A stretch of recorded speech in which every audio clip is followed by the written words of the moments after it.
بەنای خوای گەورە میهرەبان ئەم ساڵیش وەک ئەنجومەنی سۆرانی کۆمەڵی ئیسلامی کوردستان باوکاری دەستگای خێرخوازی بەخشین و هەروەها کۆمەڵی خێرمەندی دیکە توانیمان ئازوقەی و خۆراک ئامادە بکەین بۆ 50 ماڵ و بۆ نزیکەی 150 منداڵی بێسەرپەرشت و یەتیم جلوبەرجان بۆ ئامادە بکەین.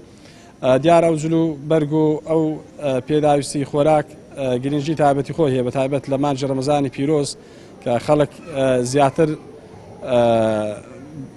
بەپیر کڕینی ئازوقە و خواردەمەنیەوە دێوە لەبەر جەژنی ڕەمەزانی پیرۆزیش خەڵک جلوبەرجیدا گرنگ و مەبەستە تاقیتەکە زۆر گرنگ و زۆر پێویست بوو.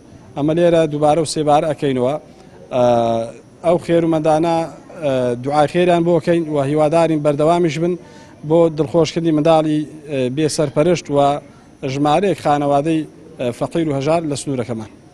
دەستخۆشیە و بەرنامەتان لێکەن، خوا خێرتان بنووسێ، خوا پاداشتیان بداتەوە، خوا پاداشتی ئێوە ئەوانیش بداتەوە. بەڕاستی ئەدەنە کەسانی مستەحەق و پێویست ئینشاءڵڵا خوا خێریان بنووسێ، خوا پاداشتیان بداتەوە، خوای گەورە سەرکەوتووی دنیا قیامەتیان کە. زۆر سوپاستان دەکەم، خوا خێرتان بنووسی، خوا خێری یەک بەیەکی کارمەندان و هەمووتان بنووسی ئینشاءڵڵا خدا پاداشتی دنیا قیامەتتان بداتەوە. خوا خێری ئەو برایانەش بنووسی کە دوێنێ لە هەولێر ڕاهاتن و سەردانی ماڵە فەقیر و هەژارانیان کرد و خوا خێری هەموو هەمویان بنووسی ئینشاءڵڵا خدای گەورە لە بەهەشتی بەرین پاداشتی گەوریان دەدات.